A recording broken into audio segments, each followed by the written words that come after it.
पैसे जातं कुठं असं मला तेच विशेष वाटतं. मी तेच विचारतो 19,48 कोटी भारतीयांच्या वेळेस जर आले होते तर त्या संदर्भात तुम्ही काय सांगा, का पराभवाला सामोरं जावं?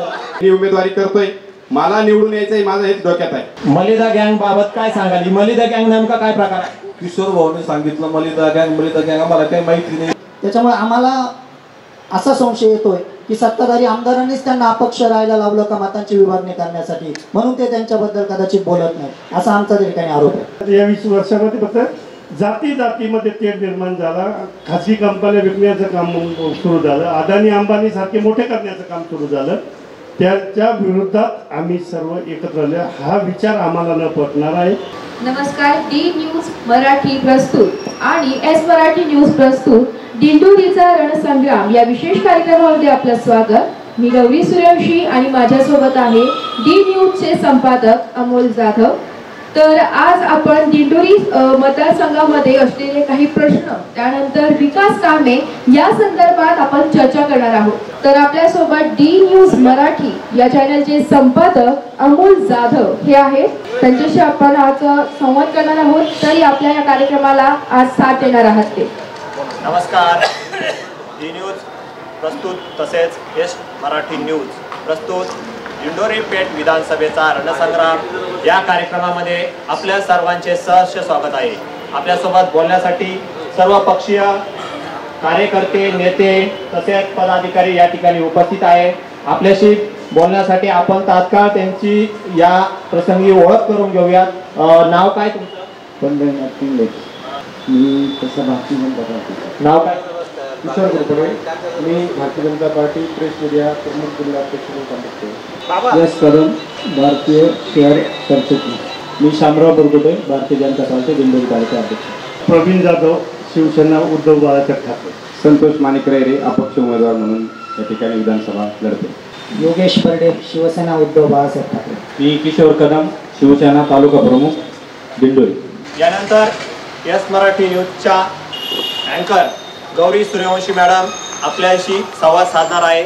आपण त्यांना या कार्यक्रमाची कमांड देऊयात. मॅडम, आपण सुरुवात करू शकता. धन्यवाद सर. तर पहिला प्रश्न सत्ताधारी पक्षाला आहे माझा. सध्याच्या आपल्या अजित पवार राष्ट्रवादी पक्षाचे उमेदवार नरहरी झिरवाळ यांनी खूप विकास कामे केली आहे, तसा तुम्ही दावा करताय. तर प्रमुख लक्षात घेण्याजोगी कोणकोणती विकास कामे आहेत ते तुम्ही ठळकपणे मांडू शकता? महत्त्वाचा मुद्दा असा आहे मॅडम, झिरवाळ साहेबांनी जे कामं केली आहेत ते कामं हे निरंतर कामं चालू आहेत झिरवाळ साहेबांचे. सगळ्यात महत्त्वाचा मुद्दा म्हणजे कामं, रस्त्यांची कामं असो, इंडस्ट्रीज बऱ्याच प्रमाणामध्ये आपल्या तालुक्यामध्ये आले आहेत दिंडोरी पेठमध्ये. त्याच्यानंतर सिंचनाचे कामं असो, अनेक निधी, विद्यार्थ्यांचे प्रश्न असो, शेतकऱ्यांचे प्रश्न असो, महिलांचे प्रश्न असो, असे अनेक प्रश्न झिरवाळ साहेबांनी त्यांच्या विकास कामामधून सोडवले आहेत. त्यानंतर दुसरा प्रश्न असा होता की विरोधी पक्षासाठी दुसरा प्रश्न माझा. सुनीता चारुस्कर या नव्या उमेदवार आहेत, नरहरी झिरवाळ यांच्यासारख्या तगड्या उमेदवाराला कशा प्रकारे सामोरे जात आहे आणि त्यांचा लोकांना प्रतिसाद काय मिळतोय, आणि जो विकास कामे त्यांनी केलेली आहे, विकास कामांचा दावा केलेला आहे, तो खरा आहे की नाही? आपण जो प्रश्न विचारला मॅडम, सुनीता रामदासजी चारुस्कर या महाविकास आघाडीच्या उमेदवार नौक्या आहेत, त्या अजिबात नौक्या नाही आहेत.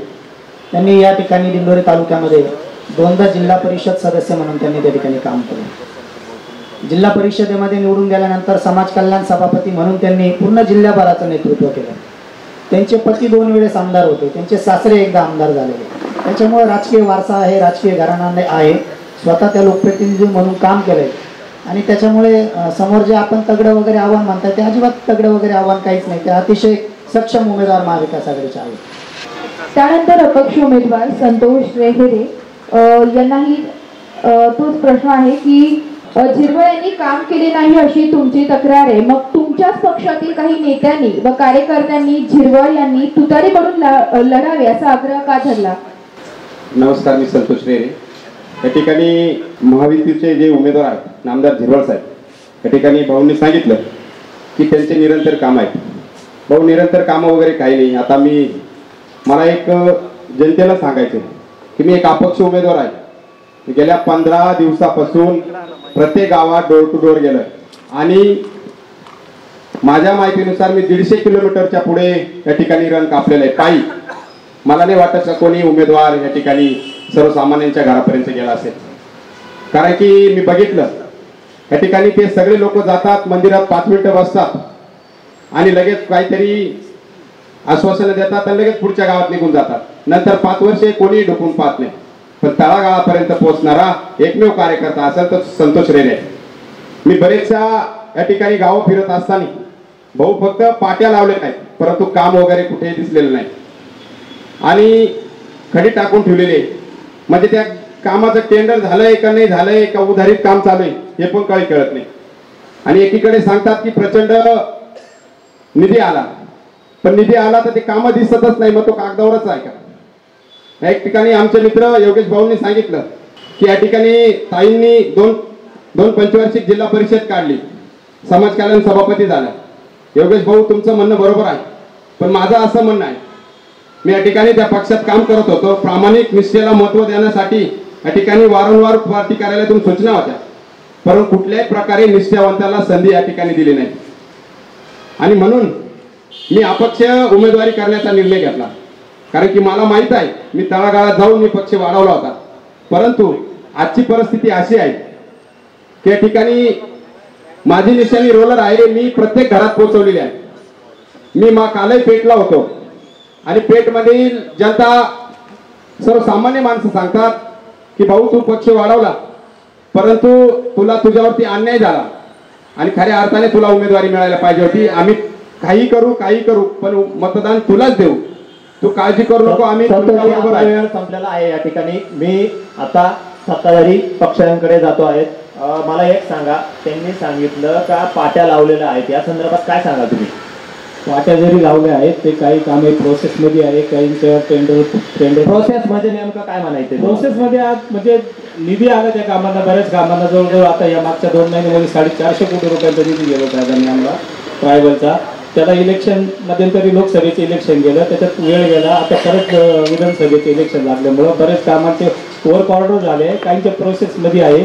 तेवढे या 1-2 महिन्यामध्ये पूर्ण कामं मार्गी लागतील, त्याच्यात काहीच शंका नाही. ते म्हणताय की 1-2 महिन्यात मार्ग लागतील कामं, काय म्हणायचं?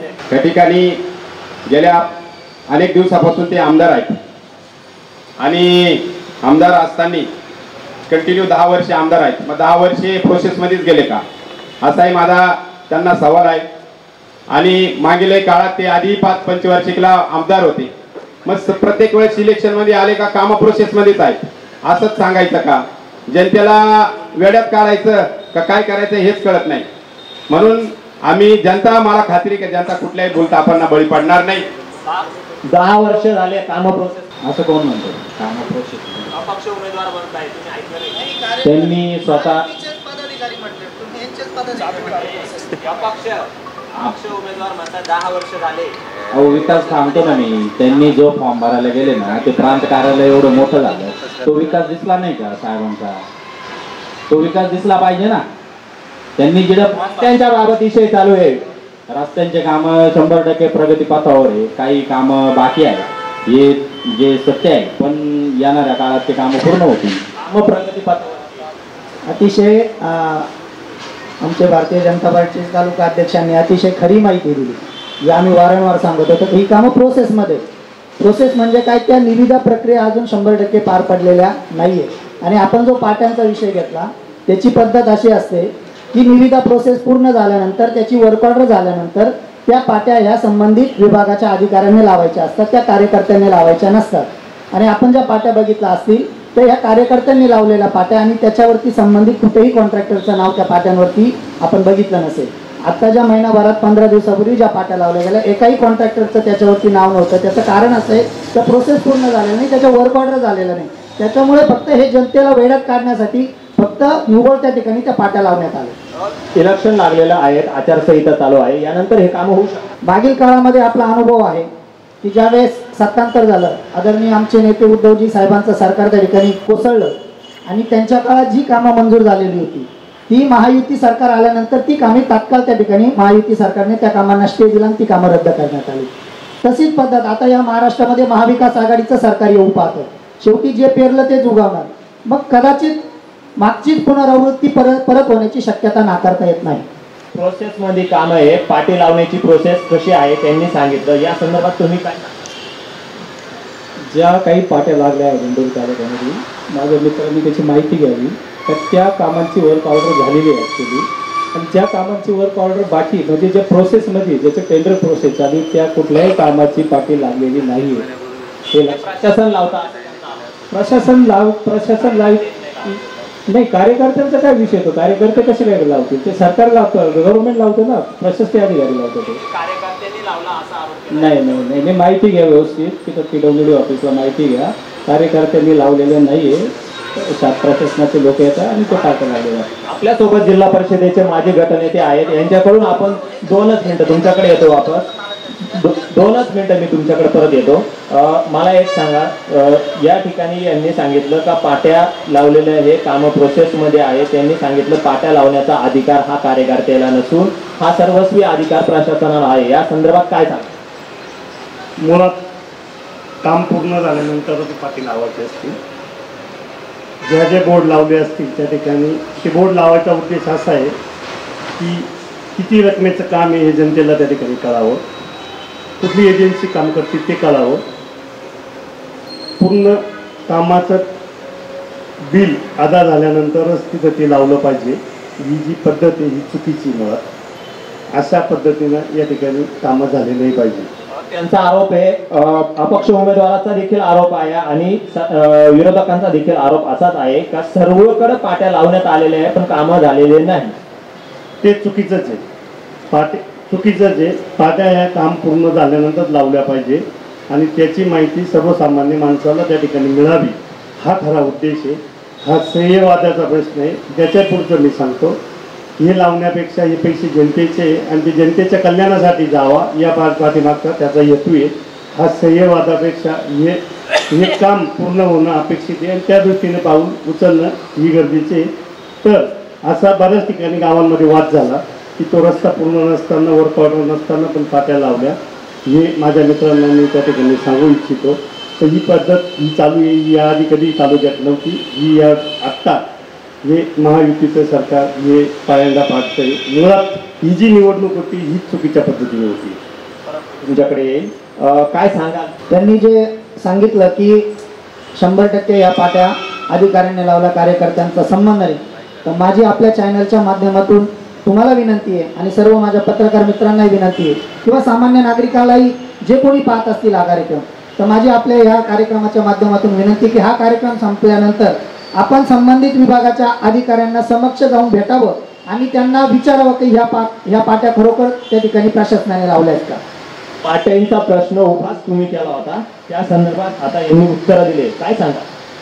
या ठिकाणी आमचे तालुक्याचे नेते आहेत आदरणीय प्रवीण नाना, यांनी जे सांगितलं ते अगदी बरोबर आहे. कारण की जे काही काम होत आहे ते काम पूर्ण झाल्यानंतरच त्या पाटीचं ती बोर्ड लावल्या गेल्या पाहिजे. बोर्ड लावल्यानंतर त्या विशिष्ट कामाची रक्कम किती आहे, ती एजन्सी, ते ठेकेदार किंवा ती संस्था कोणी काम केलेले त्याची माहिती तिथं त्या बोर्डवरती दिली पाहिजे. कारण की या कॉन्ट्रॅक्टरांकडून एक स्टॅम्प करून घेतलेला असतो. त्या कामाचं जर काही बरं वाईट झालं तर त्याची दुरुस्ती करणं हे त्यांना अनिवार्य आहे. परंतु हे तालुक्यात कुठे असं दिसत नाही.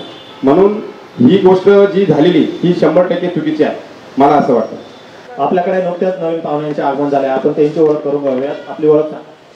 मी राजाराम पुंडलिक बेगे, राष्ट्रवादी काँग्रेस पवार पक्ष तालुका अध्यक्ष. मी पुन्हा भारतीय जनता पार्टीकडे च्या उमेदवारांकडे प्रतिनिधींकडे जात आहे. मला एक सांगा, ज्या पाट्यांचा प्रश्न उपस्थित होता त्याच पाट्यांच्या कामाचे उद्घाटन या अगोदरही पाट्या लावून लोकसभेच्या अगोदर करण्यात आले, त्या संदर्भात काय सांगाल? नाही, खोटी गोष्ट ही अजिबात काही झालं नाही तिथं. आणि मुळात मी आता मला एक असं सांगायचं आहे, नुसतं पाट्या लावल्या, हे केलं ते केलं, तो विषय सोडले ना. तुम्ही विकासाच्या मुद्द्यावर बोला ना. एखाद्या गावात जर पाटी लावली, त्या गावात निधी आलाय, काम होतंय, तर सगळ्या पक्षी लोकांनी एकत्र येऊन त्याच्यावरती त्याचं समर्थन केलं. यामध्ये श्रेयवादाचा युद्ध लोकसभेला देखील बघावयास मिळालं, आता देखील तेच आरोप होत आहे, काय सांगाल त्याबाबत? नाही, काही कुठे श्रेयवादाचा काही विषय नव्हता. ज्यांनी काम केलंय त्यांनी त्या कामाचं उद्घाटन केलंय आणि त्याचं श्रेय त्यालाच मिळालंय. त्याच्यामुळे तेव्हाही काही नव्हतं आणि आताही काही नव्हतं. जसं ते तुम्ही पत्रकार लोक काहीतरी आम्हाला प्रश्न विचारून काढताय त्याच्या विकास पुस्तिकेत ह्याच कामांचा उल्लेख होता, त्याच कामांबाबत आम्ही देखील त्यांनी देखील प्रश्न उपस्थित केला आणि तेच कामं आहे, त्याबाबत तुम्ही काय नाही काहीच तर ताईंचे जे भारतीताईंचे काम होते त्याचे उद्घाटन भारतीताईंनीच केले, ते जिरवळ साहेबांचे होते ते जिरवळ साहेबांनीच केले. त्याच्यामुळे त्याच्या दोघांमध्ये कुठं काहीच हे नव्हतं विषय. तर तुमचा प्रश्न पत्रकारांचा, त्याच्यामुळे त्याचं उत्तर तुम्ही द्यावा. आणि मला यानंतर सांगा, MIDC बाबत बेरोजगारी बाबत आपल्या पक्षातील आपल्या विद्यमान आमदारांनी किती बैठका घेतल्या? जो MIDCचा ज्या MIDC आली जी आपल्या दिंडोरीच्या बाजूला, ती पूर्ण MIDC जे महायुतीचं जे सरकार आहे ते सर्व श्रेय महायुतीचं, त्याच्यात भाजप असो, राष्ट्रवादी असो, शिवसेना असो, या तिन्ही जे त्याचे जे मोठे नेते त्यांचं श्रेय. आणि जिरवळ साहेब आपले उपाध्यक्ष असल्यामुळे कंटिन्यू त्या प्रक्रियेमध्ये आहेच ते. मुंबईला ते आता मंत्रालयाच्या बैठका झाल्या, ते MIDC जे अडी अडचणी, पाण्याचा प्रश्न असो, रोजगाराचा प्रश्न असो, रस्त्याचा प्रश्न असो किंवा काही इतर जे प्रश्न असो, जिरवळ साहेब एक स्थानिक लोकप्रतिनिधी म्हणून त्या प्रक्रियेत ते निरंतर आहे, त्याच्यात काही विषय नाही. जिरवळ साहेब ह्या प्रक्रियेत निरंतर आहे असे त्यांच्याकडून सांगण्यात येत आहे. काय उपाध्यक्ष जिरवळ साहेबांनी या स्थानिक रोजगारीवर एक मोठ्या प्रमाणात मेळावे घ्यायला पाहिजे होते, कंपन्यांच्या मीटिंग लावायला पाहिजे होते, कंपन्यांचे मालक असतील, मॅनेजर असतील, ते सर्वांची एकत्रित मीटिंग लावून स्थानिकांना इथं जमीन आपली, पाणी आपलं आणि 70% आपल्या स्थानिक मजुरांना काम पाहिजे होतं, त्या संदर्भात कार्यवाही करायला हवी होती, परंतु तसं काही केलेलं दिसलं नाही. आपल्यासोबत पिंगळे सर आहे, आपण पिंगळे सरांकडे जाऊयात. रोजगारी बाबत त्यांनी सांगितलं काय? या ठिकाणी रोजगाराचा जो प्रश्न आहे तो प्रश्न हा काही आपल्या तालुक्यापुरताच नाही, सर्वांचाच प्रश्न आहे तो. पण मला वाटतं मी या निमित्ताने एवढंच सांगेन की जे काही आपले प्रतिनिधी आहेत त्या प्रतिनिधींनी त्याच्यावर जास्त फोकस करून आपल्या तालुक्यातील जी काही बेरोजगार आहेत, अनेक काही समस्या ज्या असतील त्यावर नक्कीच ते प्रकाश टाकतील आणि त्या पूर्ण करतील अशी मी अपेक्षा व्यक्त करतो. मला एक सांगा, मोहाडी गटाला महायुतीकडून 50 कोटीचा निधी आला, याबाबत काय सांगा? त्याबाबत मला जर सांगायचं म्हटलं तर पाणी आहे, वीज आहे, त्यानंतर रस्ते झाले, काही मंदिरं झाली, या बऱ्याच गोष्टी त्या ठिकाणी आज तुम्हाला नजरेस पडतील आणि आहे. 50 कोटी रुपये मोहाडी गटात निधी आला आहे, हे खरं आहे का? आणि जिल्हा परिषदेचे गटनेते मला तर नाही वाटत एवढे पैसे आले असतील तर ते लोकप्रतिनिधी कर्तव्य. त्यापेक्षाही माझा पुढचा मुद्दा असा आहे की लोकप्रतिनिधी कामं हे काय असतात. लोकप्रतिनिधी हा त्या सभागृहात जाऊन धोरण ठरवण्याचं काम असतं. रस्ते आणि इतर कामं जे करायचे त्यासाठी स्वतंत्र यंत्रणा असते, PWD असतं, जिल्हा परिषद विविध बांधकाम असतं, पंतप्रधान सडक योजना असते, त्यांनी ते रस्ते बनवायचे असतात. पण ते बनवण्यापेक्षा लोकप्रतिनिधी त्यामध्ये तगडे घालून बसतात आणि हा विकास हा जो काही चाललेला प्रश्न आहे त्यापेक्षा मी असं मानणारा प्राणी की जे काही धोरण ठरवतं अर्थसंकल्पात ते ठरवण्याचं काम लोकप्रतिनिधी हा रस्ते बनवत नाही. त्यासाठी स्वतंत्र यंत्रणा आहे, त्या यंत्रणेला लोकप्रतिनिधी डिस्टर्ब करत असतात, म्हणून ते प्रॉपर कामं होत नाही असा माझा उलटा आरोप आहे. मी तुमच्याकडे येईन, काय सांगाल? 50 कोटी रुपये निधी आला असा दावा त्यांच्याकडून केला जात आहे, सत्ताधाऱ्यांकडून अजून हमी भाव दिला नाही या संदर्भात सांगण्यात येत आहे. काय सांगाल तुम्ही या दोन्ही गोष्टी? त्या ठिकाणी जे कोणी सांगतंय की 50 कोटी रुपये आले, 50 कोटी आले का नाही हे त्या प्रशासनातील गटाचा विषय नाही आहे. तुम्हाला एक अजून प्रश्न विचारतो. अजित दादांनी सांगितलं 3000 कोटी रुपये मी दिंडोरी पेठ मतदारसंघासाठी भाषणात सांगितलंय का त्यांनी दिलाय, या संदर्भात काय सांगा? असं काही निधी वगैरे जर आला असेल तर विकास झाला असता, सर्वसामान्य जनतेला माहिती. राहिला विषय तुम्ही जो प्रश्न विचारला की 50 कोटी रुपये मोहरी गटात आले आणि 3000 कोटी रुपये आले, तर जर पैसे आले तर मग ते गेले कुठं? ते कागदावरच आहे का? असा एक प्रश्न सर्वसामान्य जनतेला पडलेला आहे. पैसे आले अजितदादांनी सांगितलं, त्या प्रश्नाला त्यांनी उत्तर दिलं आहे की ते कागदावरच आहे का? आपण काय सांगा? नाही, असं आहे, केंद्रामध्ये मोदी साहेबांचं आमचं भाजपचं सरकार आहे आणि राज्यामध्ये महायुतीचं सरकार आहे आणि दोन्ही जर वरती डबल इंजिनचं सरकार असल्यावर माझ्या मताने 3000 कोटी रुपये जास्त आले असतील कदाचित, असं माझं म्हणणं. जास्त आले असतील, कारण ऐका नाही, जास्त आले 3000 कोटीपेक्षाही जास्त निधी आला असेल असं त्यांचं. तोच प्रश्न आहे, तो गेला कुठे निधी? आम्हाला तर दिसत नाही ना तालुक्यामध्ये. तो निधीतून कामं झाल्याचे दिसत नाही ना. बरं, झाली असती कामं तर तिला पण नसती राहिली. सर्वसामान्य जनतेला या तालुक्यातल्या मतदारांना ती दिसली असती. सर्वसामान्य जनतेला कामं दिसले असते 3,000 कोटीपेक्षा जास्त आल्या. काय आलं, लोकसभेला जेव्हा भारतीताई पवार उभे होत्या तेव्हा त्यांनी 19,000 कोटी रुपये निधी आणला. त्यावेळी पत्रकार बांधवांनी लोकांनी हा प्रश्न विचारला, 19,000 कोटी रुपये गेले कुठं, आणि आता तो प्रश्न विचारताय. मग पैसे जाता कुठं असं मला त्याच विशेष वाटतं.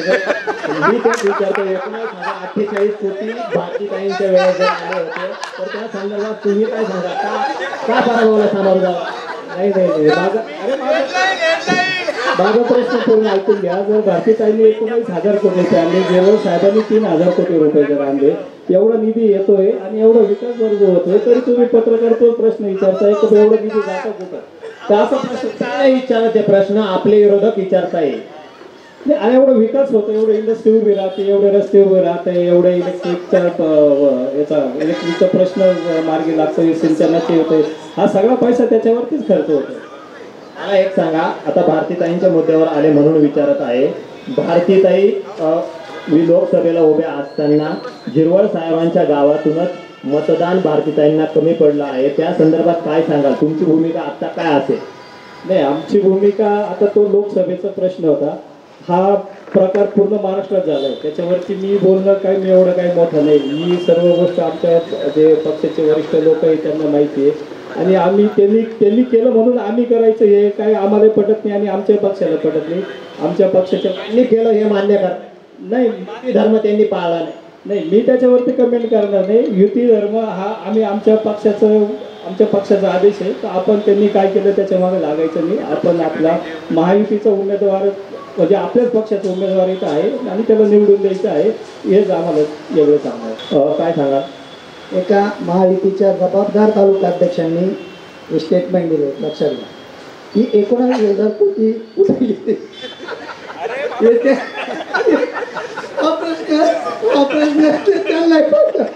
पैसे गेले कुठं, त्याच्यामुळे जनतेने याची दखल निश्चितपणाने घ्यावी.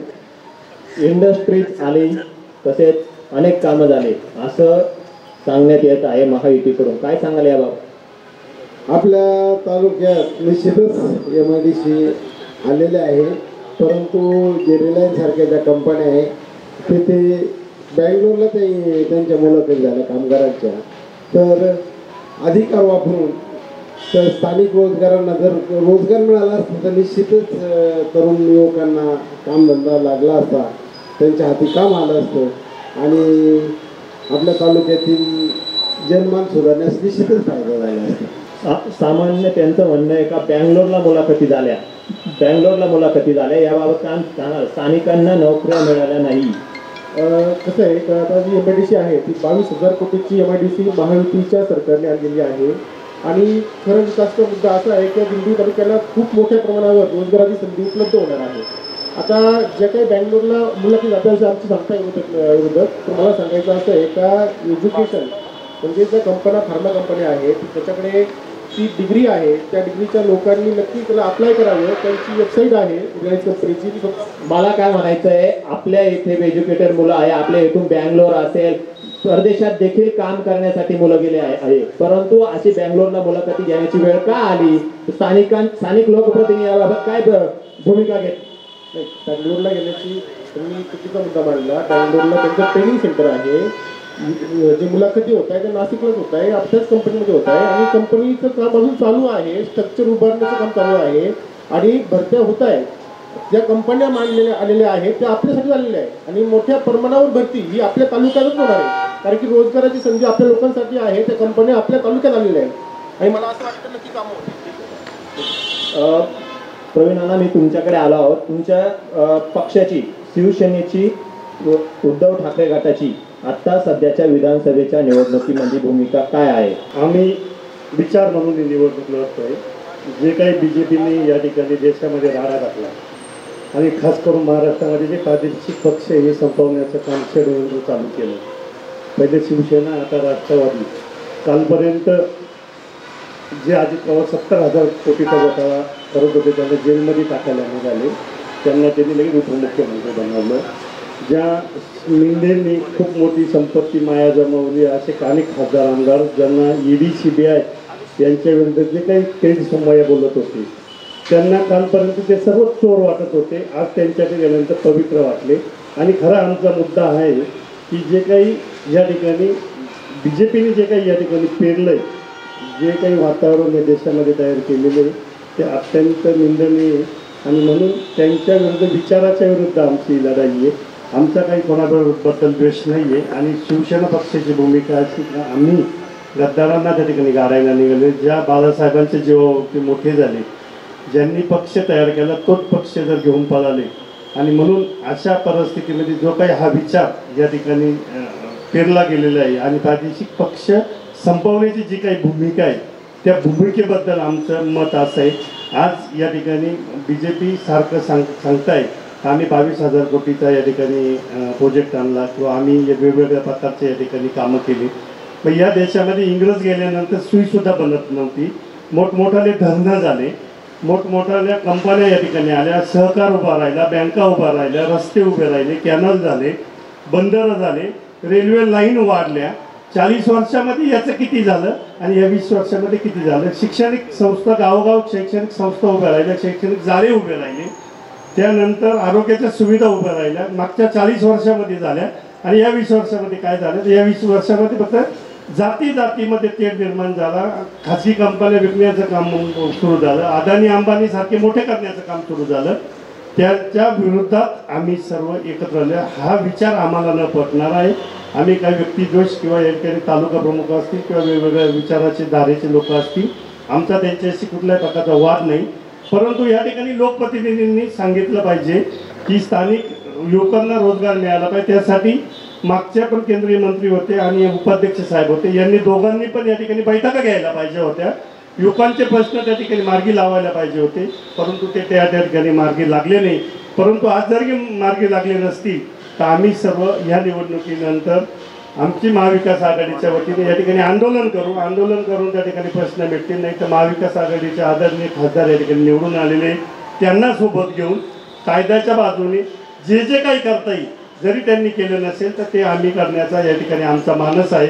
आणि म्हणून आम्ही लोकशाही मार्गाने या ठिकाणी निवडणुकीला जातोय. वैयक्तिक कोणावरती आरोप या ठिकाणी आम्ही करत नाही. ही शिवसेनेची भूमिका आहे, ही उद्धव ठाकरेंची भूमिका आहे. आणि म्हणून या प्रकारे आम्ही त्या ठिकाणी सामोरं जात आहोत. तुमचा उमेदवार उभा आहे, तुम्ही युवकांसाठी काय करणार?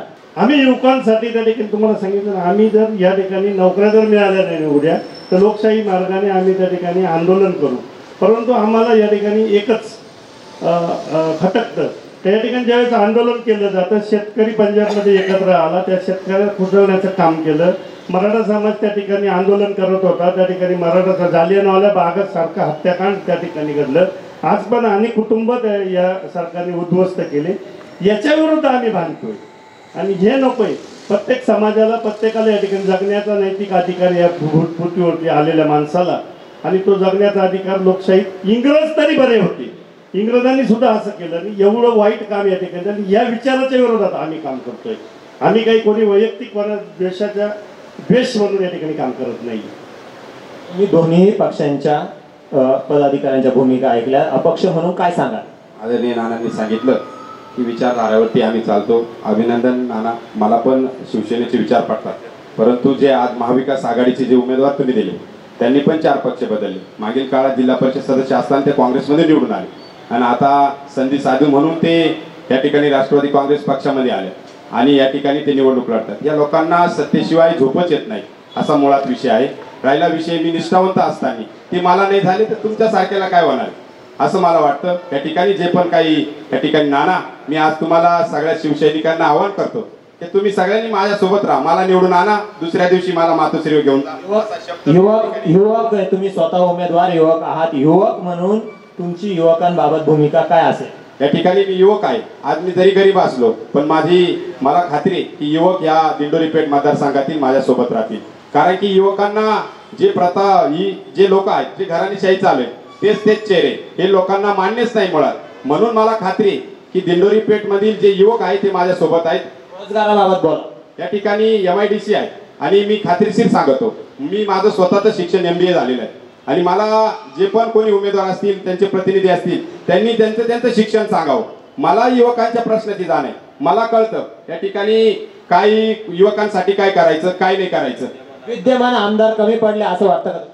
या ठिकाणी कोण कमी पडलं काय पडलं मी त्याच्यावरती भाष्य करणार नाही, परंतु मला एक सांगायचंय की तुम्ही जे त्या महायुतीचे या ठिकाणी पदाधिकारी आहेत, महाविकास आघाडीचे पदाधिकारी आहेत, त्यांना जे उमेदवार आहेत त्यांचे शिक्षण पहिल्यांदा विचारा, असा माझा प्रश्न आहे. मी तुमच्याकडे येईल.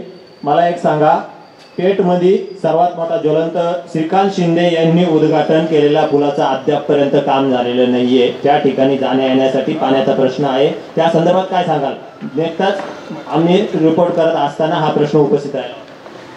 नक्कीच जे श्रीकांत शिंदे साहेबांनी जो पुलाचा मोठा उद्घाटनाचा सोहळा केला ते काम प्रगतीपथावर चालू आहे. चालू नाहीये काम असा आरोप केला जातोय स्थानिक नागरिकांकडून, तुम्ही ऐकलं का? 100% चालू नसेल काम, कारण आता पावसाळा झाला, पावसाळा जाऊन आता पाणी तर कमी झालं पाहिजे, काम चालू नदीच करायचं ते बाहेर. दुसरा त्यांनी प्रश्न उपस्थित केला होता, पाणी माणूस वाहून जाईल इतकं पाणी पडतो, वाहून जातं पाणी, पाणी एक क्षण पण थांबत नाही. तुम्ही म्हणता पावसाळा झाला, पावसाळ्यात काम करता येत नाही, पाणी वाहून जातं, हा देखील आरोप. त्याच्यात निश्चित माहिती घेऊन तुम्हाला मी सांगतो. मला अमोल कदम यांना प्रश्न विचारला, त्या संदर्भात मला सांगा की अमोल कदम यांना पेठ तालुक्यातील श्रीकांत शिंदे यांनी कामाचं उद्घाटन केलं होतं, परंतु अद्यापपर्यंत काम झालेलं नाही. त्यांच्याकडून सांगण्यात येत आहे हे काम प्रगतीपथावर आहे, परंतु अद्यापही काम झालेलं नाही. स्थानिक नागरिकांच्या आमच्याकडे प्रतिक्रिया. त्याबद्दल काम जे श्रीकांत शिंदे जे कामाचं उद्घाटन केलं होतं मोठ्या याच्यामध्ये, तर त्या कामाबद्दल स्थानिकांचं आजही म्हणणं आहे की ते काम आजपर्यंत सुरू झालं नाही. तर ते कुठं अडकलं हे प्रथम विचारावं लागेल, कारण ज्या थाटामाटात त्याचं ओघ झाला त्या प्रमाणात त्या कामाला गती देण्यात आलेली नाही. त्याबद्दल मी एकच सांगेल, यांचं फक्त एकच काम आहे. आता मी स्वतः आयवंतवाडी गटात फिरलो, काही ठिकाणी बोर्ड लावून ठेवले, रस्त्याने 1.5 कोटीचं काम मंजूर, 2 कोटीचं काम मंजूर. मग श्याम भाऊनी सांगितले 19,000 कोटी रुपये आले, कुठे गेले? यांना माहिती नाही 19,000 आले कुठे गेले, यांना माहिती, जनतेला काय माहिती राहणार आहे. आणि खरं अर्थाने जर 19,000 कोटी ताईंनी आणले असते, 3,000 कोटी रुपये झिरवळ साहेबांनी आणले असतील, तर मी तर म्हणतो मतदारसंघात ते स्वराज राहिला नव्हतं पाहिजे. आज एवढी रस्त्यांची वाईट परिस्थिती आहे, 19,000 कोटी फक्त कागदावर आणली, यांनी कुठेही कामं केलेली नाही. तुम्ही पूर्ण पेठ फिरा, आयवंतवाडी गट फिरा, आमचा उमाळा गट फिरा, कुठेही रस्ते नाही. रस्ते केले तर असे केले, आज रस्ता केला की 3 महिन्यामध्ये निघून जातो, अशी परिस्थिती रस्त्यांची. त्यामुळे फक्त बोलतापा देऊन यांनी पैसे आणायचे कागदावर. निकृष्ट दर्जाचे काम का होतं? निकृष्ट काम होतं, टक्केवारी घेता. ते आता बघा तुम्ही विचारा त्यांना कसं टक्केवारी घेता. हो, ठेकेदारांना 10% घे, 15% घे, टक्केवारी देऊ काम कर. ठेकेदारांकडून कोण घेत? तुम्हाला माहितीच आहे, तुम्ही आमच्याकडून कोण घेतोय. ठेकेदारांकडून टक्केवारी घेतली जाते, कामं होती नाही, कामं निकृष्ट दर्जाचे होतात. 19,048 कोटी कागदावर आहे, कामं जर झाले असते तर प्रत्यक्षात आले असते. काय सांगा? मुद्दा असा आहे, जो टक्केवारीचा जो आमच्या मित्रांनी विषय काढला ते आमच्या पक्षात काय हा प्रकार नाही, टक्केवारी वगैरे त्यांच्या पक्षात असेल बहुतेक, म्हणून ते त्यांचा अनुभव सांगताय.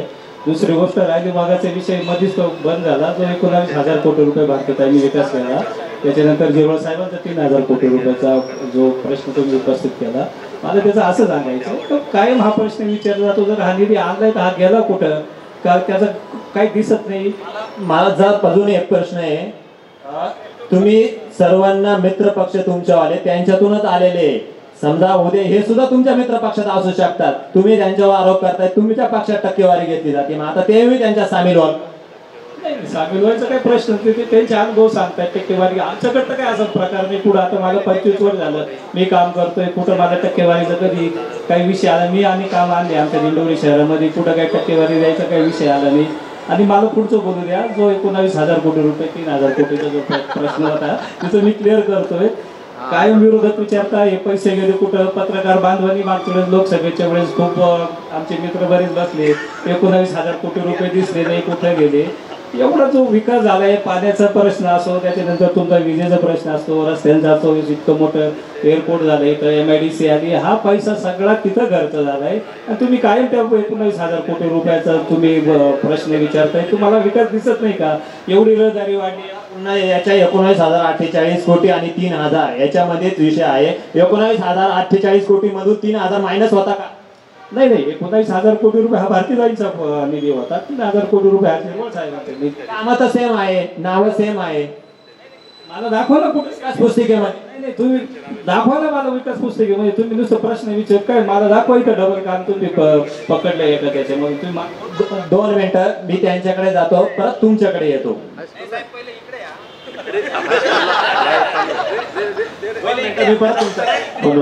हे काय टक्केवारीची भाषा करताय. आता आम्ही शिवसेनेचे बीजेपीचे आम्ही का आमची पारंपरिक युती, आमच्याकडे काय टक्केवारीची किंवा काय मलिदा गँगची अशी काय आम्हाला आठवलं नाही.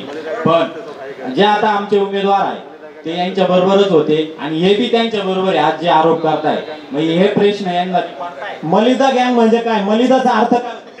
हे जे तुम्ही मलिदा गँग आणि टक्केवारीची भाषा करताय हे त्यांनाच विचारलं पाहिजे का ही मलिदा गँग आणि टक्केवारी नेमकी काय.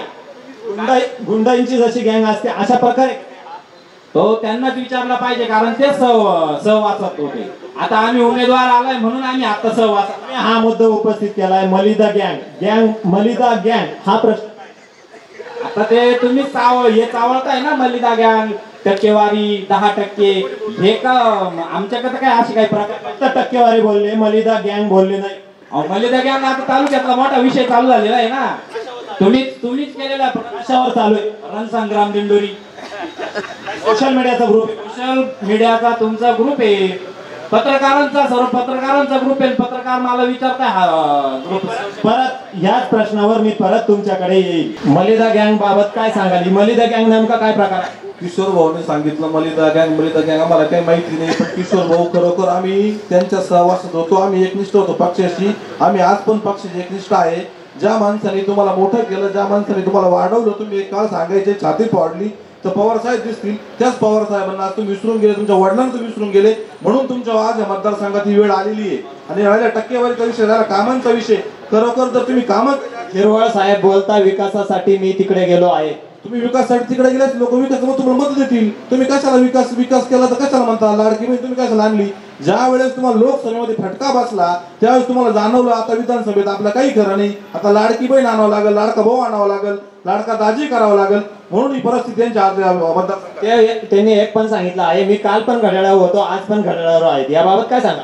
मग त्यांनी पक्ष चोरला, चिन्ह चोरलं. अरे ज्या माणसांनी घर उभं केलं, ज्या माणसांनी प्रॉपर्टी उभी केली, उद्या माझ्या घरात येऊन एखादा म्हणणार आहे का मी या घराचा मालक आहे. अरे खरोखर आज एखाद्या शंभऱ्या पोरला विचारलं तर राष्ट्रवादी कोणाची आहे सांगतील पवार साहेबांची. एखाद्या शंभऱ्या पोरला विचारलं शिवसेना कोणाची आहे तर सांगतील उद्धव साहेबांची, बाळासाहेब ठाकरेंची आहे. परत तुमच्याकडे येईल. या दोन्ही प्रश्नाचं त्यांच्याकडे 2 प्रश्न उपस्थित झाले आहेत. एक आहे झिरवळ साहेबांचा घड्याळावरच लढत, त्याबाबत त्यांनी उत्तर दिलं. या सर्व बाबत तुम्ही काय सांगाल सर. या ठिकाणी भाऊंनी सांगितलं की झिरवळ साहेबांनी विकासासाठी गेलं. आता तो वैयक्तिक प्रश्न आहे त्यांचा का त्यांना कुठं जायचं काय नाही, तो त्यांनी निर्णय घेतलेला आहे. परंतु मला एक सांगायचं आहे की भाऊंनी सांगितलं की पवार साहेबांनी पक्ष वाढवला. शंभऱ्या पोराला माहिती की पक्ष कोणाचा आहे का शिवसेना कोणाची. मला एक सांगायचंय या मतदारसंघामध्ये शंभऱ्या पोराला माहिती की तुतारी कोणापर्यंत कोणी पोहोचवली.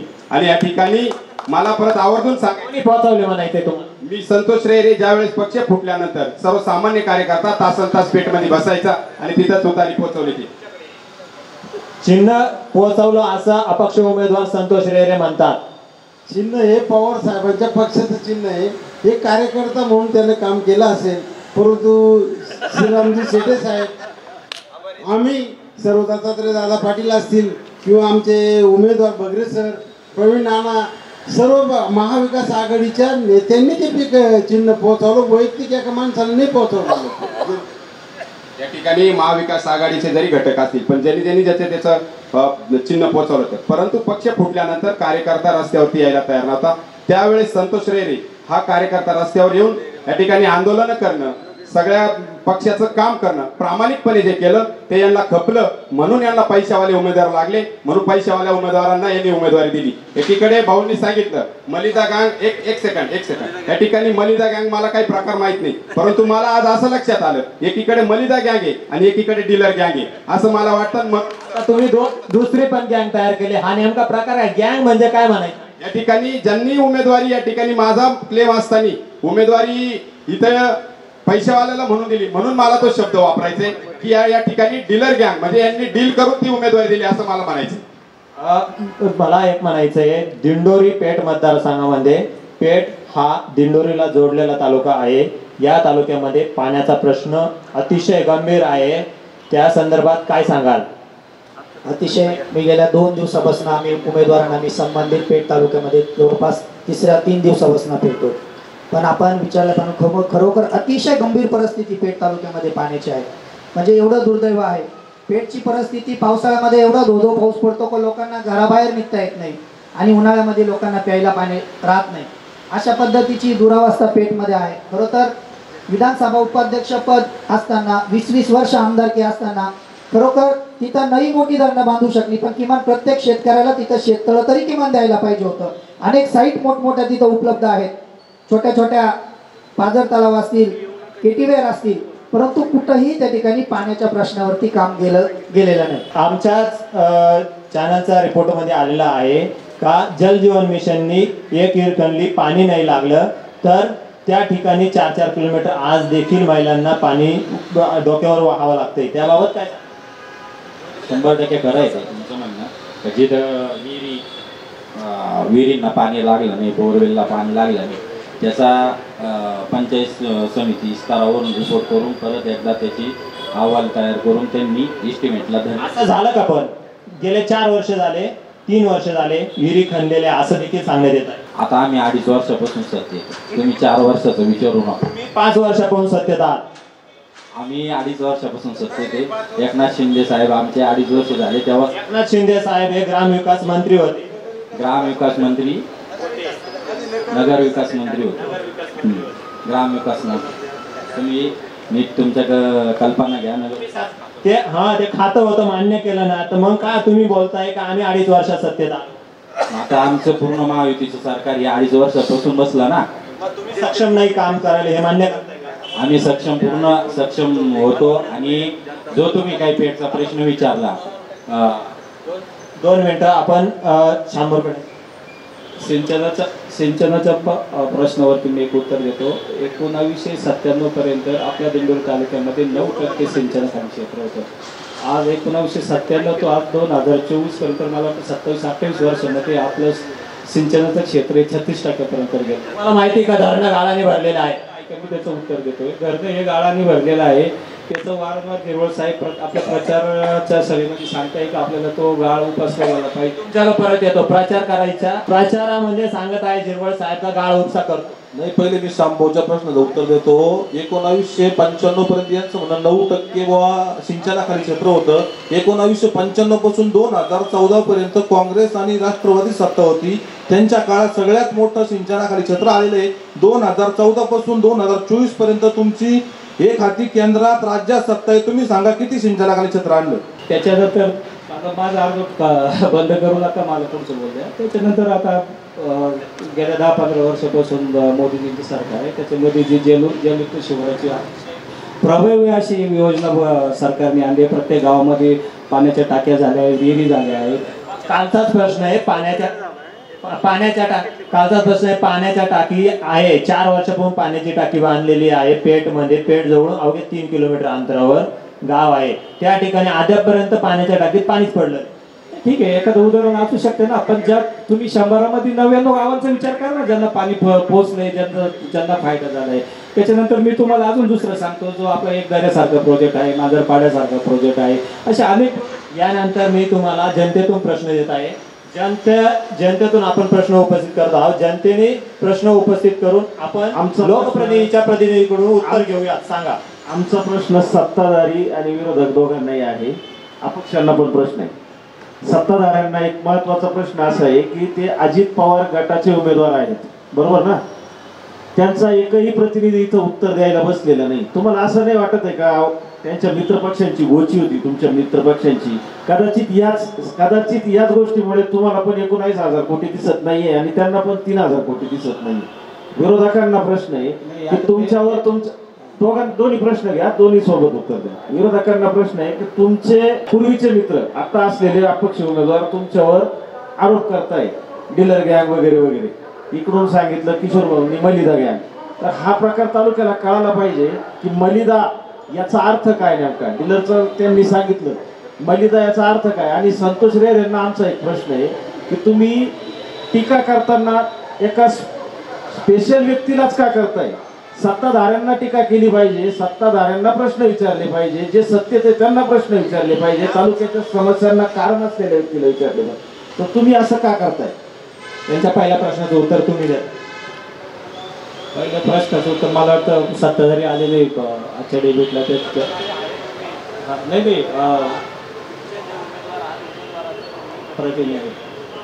तुम्ही बोलवलं असेल त्यांना म्हणून याबाबत तुम्ही सखोल चौकशी करू शकता. मग मी विचारून फोन करून सांगतो तुम्हाला काय ते. हा कार्यक्रम लाईव्ह चालू आहे, फोन करण्याचा प्रश्न येत नाही. आता सुद्धा फोन करू शकता, तुमचा फोन लाईव्ह चालू शकतो आम्ही. बघा, या ठिकाणी सत्ताधारी पक्षातले राष्ट्रवादी पक्षाचे कोणी निमित्त नसतील, परंतु महायुती म्हणून आम्ही सगळेजण इथे उपस्थित आहोत. आम्ही त्यांचं प्रतिनिधित्व करतोय, म्हणजे आपली जबाबदारी तेवढी आहे. आणि या ठिकाणी आम्ही म्हटले का हा प्रश्न दोघांना आहे. तुम्हाला सांगायचं आहे का आमचा जो शरदचंद्र पवार गट जो आहे, त्याच्याशी बोलणं माझ्यासारख्या लहान कार्यकर्त्यांनी चुकीचं आहे, परंतु शेजारी बसलेले आमचे सगळे हे सगळे मित्रच आहे. हे सुद्धा आत्ता गेले, म्हणजे हे जिरवाळ साहेबांबरोबरच होते कालपर्यंत, आणि हे दुसऱ्या गाडीने आज तिकडे गेलेले. ते तिकडे गेले का तुम्ही ते तिकडे गेले का तुमच्याबरोबर असलेले मित्रपक्ष तिकडे गेले? अजित पवार हे स्वतः आमदार आहे, त्यांचा स्वतः पक्ष ते वेगळे झाले. तेव्हा एक विकासाचा मुद्दा घेऊन, म्हणजे जर आपल्या महाराष्ट्राचा विकास करायचा असेल आणि जनतेचं जर कल्याण करायचं असेल, एक डायलॉग माहिती असेल, चक्की पिसिंग चक्की पिसिंग. ज्याविषयी मला नाही बोलायचं, पण मला हे का बोलायचं? विषय असा आहे की अजित पवारांना विकास करायचा आहे महाराष्ट्राचा, म्हणून ते आज भाजपा महायुतीकडून आलेले आहेत. 70,000 कोटीचा घोटाळा माफ केला असं म्हणायचं का? 2 मिनिट. या ठिकाणी जनतेतून जे आता नागरिकांमधून प्रश्न उपस्थित झाला की आम्ही गेल्या 1 तासापासून बघतोय, अमोल भाऊ तुम्ही जे प्रश्न विचारताय अपक्ष उमेदवाराला सत्ताधाऱ्या आमदारांबद्दल, परंतु एक अवाक्षरही शब्द ते ठिकाणी त्यांच्याबद्दल ते बोलत नाही. त्याच्यामुळे आम्हाला असा संशय येतोय की सत्ताधारी आमदारांनीच त्यांना अपक्ष राहायला लावलं का मतांची विभागणी करण्यासाठी, म्हणून ते त्यांच्याबद्दल कदाचित बोलत नाही, असा आमचा त्या ठिकाणी आरोप आहे. त्यांनी अजून एक प्रश्न उपस्थित केला का सोबतच होते आणि ते दुसऱ्या गाडीने गेले. आम्ही पहिल्यापासून आदरणीय शरदचंद्रजी पवार साहेबांच्या विचाराचे आहोत, शेट्टी साहेबांच्या विचाराचे आहोत. आम्ही जागेवर आहोत. समोरच्या बाजूला गेले स्थिती हे म्हणे यांचं जे गाडी आमची होती, आमची गाडी सोडून गेली. आम्ही नाही सोडून यांना गेलो. यांना विकास करायचा, यांना पैसे घ्यायचे होते, यांना 70,000 कोटी माफ करायचे होते, म्हणून आमची गाडी सोडून यांच्या गाडीत जाऊन बसली. आमची गाडी होती, गाडी आमची काल होती ना, आजही आमचीच गाडी होती. आमच्या गाडीत उठले, 70,000 कोटी माफ करायला तिकडे जाऊन त्या गाडीत बसले. आम्ही त्यांच्या गाडीत बसलो, ते आमच्या गाडी सोडून गेले. काय सांगाल? यांनी तुमच्याबद्दल संशय व्यक्त केला. या ठिकाणी आमचे मित्र ज्यांनी जो आरोप केलाय माझ्यावर तो सर्वसा खोटा आहे. या ठिकाणी मी त्यांच्यावरती का चिडतोय? कारण की जिथं मी काम केलं ते मला नाही झाले तर तुमच्या सारख्याला काय नाही असं म्हणायचंय. राहिला विषय की यांनी जो प्रश्न केला भाऊंनी जनतेतून की बुवा तुम्ही त्यांच्यावरती टीका करत नाही. ज्यावेळेस आपलं कार्यक्रम चालू झाला तर पहिली टीका मी या विद्यमान नामदार झिरवाळ साहेबांवर केली की रस्त्यावरती पाट्या लावला. तो प्रश्न माझा तिथंच माझी टीका आहे. कारण की तुम्ही असं म्हणू नका मला कोणी नाही, मी उमेदवारी करतोय, मला निवडून यायचंय, माझं हेच डोक्यात आहे. याच्यावरच मला एक प्रश्न विचारायचा. नामदार नरहरी झिरवाळ व सुनीता चारोस्कर या दोघांचा पराभव झाला, तुम्ही विजयी झाला, तर काय जनतेसाठी काय द्याल? तुमच्या समोर अनेक प्रश्न उपस्थित राहिले आहेत. पाण्याचा प्रश्न, रस्त्याचा प्रश्न, हे मुख्य 2 प्रश्न याच्यावर थोडक्यात. या ठिकाणी अनेक वर्षापासून पश्चिम पट्ट्यामध्ये ज्या पश्चिम वाहिन्या नद्या अडवण्यात आल्या, परंतु स्थानिक लोकांना इथं जे पाणी आरक्षित व्हायला पाहिजे होतं ते कुठल्याही प्रकारचं झालं नाही. मग लोक फक्त मतासाठी तिथं राजकारण करतात, लोकांच्या जमिनी जातात, स्थानिक आदिवासी लोकांच्या जमिनी जातात, परंतु स्थानिक आदिवासी लोकांना तिथं कुठल्याही प्रकारचं पाणी आरक्षित झालं नाही.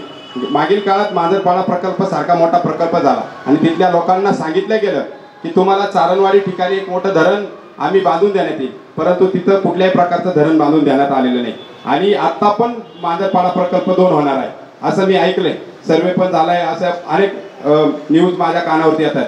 परंतु स्थानिक लोकांच्या जर जमिनी जातात तर इथले लोकप्रतिनिधी तिथल्या स्थानिक शेतकऱ्यांना तिथं विश्वासात घेऊन ते काम का करत नाही? तिथल्या रोजंदारीचा प्रश्न सुटत नाही. राहिला विषय पुन्हा या ठिकाणी अनेक रोजंदारीवर आले म्हणून सांगतो, स्थलांतराचा विषय आहे. पेठ तालुक्यातील तसंच दिंडोरीच्या पश्चिम भागातील सर्वात मोठा प्रश्न आहे रोजंदारीचं स्थलांतर होतं, बागेत कामाला जातात, स्थानिकांकडून ही खंत देखील व्यक्त केली जाते आहे. अनेक विद्यमान कमी पडले का? अनेक दिवसापासून मी या ठिकाणी तुम्ही जसं प्रश्न विचारतात, परंतु अनेक वर्षापासून विद्यमान नाही दोन्ही उमेदवार या ठिकाणी अनेक दिवसापासून या दिंडोरीच्या राजकारणात सक्रिय आहेत.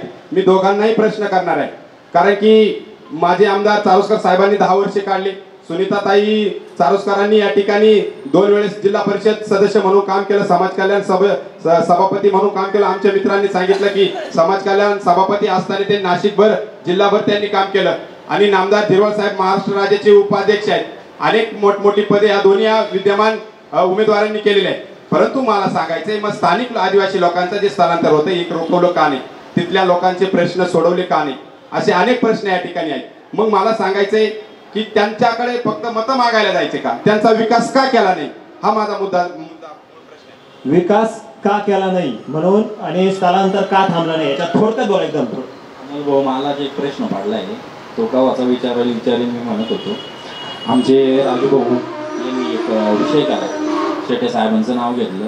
मला खरंच खंत वाटली पहिल्याच दिवशी ज्यावेळेस उमेदवारी झाली. आपले माननीय आमदार झिरवळ साहेबांच्या वेळेसही बी शेटे साहेबांनी जोडी धरून त्यांना निवडून आणलं. आपले खासदार निवडले त्यावेळेसही बी त्यांना जोडी धरून निवडून आणलं. मग खऱ्या अर्थाने ज्याच्यासाठी जोडीदाराची वेळ आली त्यावेळेस त्याला का डावललं गेलं हेच आम्हाला लक्षात आलं नाही. का जनतेने खरंच ज्यावेळेस जोडीदाराची खऱ्या अर्थाने वेळ आली ती त्या संतोष रेरेंनी तुतारी घराघरात पोहोचवली, तेव्हा का यांनी जोडी धरली नाही, मग तेव्हा का बलाढ्य उमेदवार बघितला, याचा प्रश्न होतो. म्हणजे तुमचं म्हणणं होतं का झिरवळ साहेबांना विरोधात भक्कम उभा करायला पाहिजे होता असं म्हणणं? हो, म्हणजे मग त्या विरोधात भक्कम उभा करायला पाहिजे होता का काय म्हणलं? तुम्हाला नेमकं म्हणायचं काय, झिरवळ साहेब नको होते का? नाही, झिरवळ साहेबांना बी जोडी धरून यांनी उमेदवारी दिली, ती निवडून आणलं होतं. आणि आपण सर्वजण म्हणतात आपल्याला असंख्य तालुक्यात आता विचार आहे का शेटे साहेब ज्या उमेदवारावर हात ठेवतील तो उमेदवार निवडून येतो, बरोबर आहे का नाही? आणि मग त्या गोरगरिबांनी जे सत्तांतराचं नाटक झालं तेव्हा पक्ष एवढा तळागाळात नेला, त्याच्या वेळेस जोडी धरायला काय अडचण होती? ह्या 2 मिनिटं या प्रश्नाचं मी समाप्ती करतो आणि कार्यक्रम या ठिकाणी समाप्त करत आहोत. आपण 2च मिनिटात या प्रश्नाचं फक्त उत्तर द्या. काय झालंय, गेल्या 15 दिवसापासून अपक्ष उमेदवाराची काळजी सगळ्यात जास्त महायुतीचे उमेदवार आणि त्यांचे कार्यकर्ते करतात. असं काय वाटतं? मग समजून घ्यायचं ना, मतांच्या विभागण्यासाठी मी मागच सांगितलं हे अपेक्ष उमेदवारी ही झिरवळ साहेबांनी संतोष रेरेंची उमेदवारी केलेली, ही संतोष रेरेंची उमेदवारी नाही, ही झिरवळ साहेबांची उमेदवारी. काय सांगाल यांनी जे बोल? या ठिकाणी मला सांगायचं की लोकशाहीने मला अधिकार दिलेला आहे. या ठिकाणी कोणी उभं केलं आणि काय उभं केलं आज मी काही सांगणार नाही, परंतु मला लोकशाहीने बाबासाहेबांनी अधिकार दिलाय. मी तो उमेदवारी करेल, उद्या लोकसभेलाही करील, नाहीतर मी मार्केट कमिटीला उभा राहील. शेटे साहेबांचं नाव घेतलं, शेटे साहेबांनी जोडी धरून झिरवळ साहेबांनी निवडून आणलं, या संदर्भात काय? हे बघा, कोणताही पक्ष हा भावनिक याच्यावर उमेदवारी देत नसतो. विजयाचे गणित प्रत्येकाला आपल्या पक्षाचा उमेदवार निवडून येणे अपेक्षित असते. त्यामुळे विजयाचे गणित कोणाचे बसतात त्याचा विचार केला जातो, उमेदवारी देताना भावनिक विचार केला जात नाही. यानंतर मी कार्यक्रमाचे सूत्र मॅडम गौरी सूर्यवंशी यांच्याकडे देत आहे. तर मग दिंडोरीचा रणसंग्राम हा कार्यक्रम इथे संपतोय. अनेक आरोप प्रत्यारोपण झाल्यानंतर हा कार्यक्रम आपण इथे संपवतो. धन्यवाद. या ठिकाणी या दिंडोरी पेठ विधानसभेच्या निवडणुकीच्या निमित्तानं एक सर्वसामान्य नागरिकांच्या अपेक्षा त्या ठिकाणी हे एस मराठी चॅनल असेल, डी न्यूज चॅनल असेल, हे त्या ठिकाणी तळागाळात जाऊन त्या ठिकाणी लोकांच्या समस्या जाणून घेत आहेत आणि या ठिकाणी निवडणुकीच्या माध्यमातून आमच्यासारख्या उमेदवारांच्या प्रतिनिधींना त्या ठिकाणी प्रश्न विचारत आहेत. तुमचं प्रथम या तालुक्यातील जनतेच्या वतीनं आणि आम्हाला सर्वांना सर्वपक्षीय कार्यकर्त्यांना तुम्ही या ठिकाणी बोलवलं, आम्हाला या ठिकाणी आमचे विचार मांडण्याची आम्हाला संधी दिली, आमच्या उमेदवारांची ध्येय धोरणं त्या ठिकाणी बाजू मांडण्यासाठी आम्हाला तुम्ही या ठिकाणी संधी दिली, त्याबद्दल मी यस मराठीचे अमोल दादा असतील, अमोल भाऊ जाधव असतील, सुनील भाऊ जाधव असतील, आमचे संदीपजी गुंजाळ असतील, आमचे शांतारामजी पगार असतील, या सर्व पत्रकारांचं आमच्या सर्वांच्या वतीनं तिन्ही उमेदवारांच्या वतीनं व सर्वपक्षीय कार्यकर्त्यांचं तुमचं मनापासून आभार मानतो. धन्यवाद.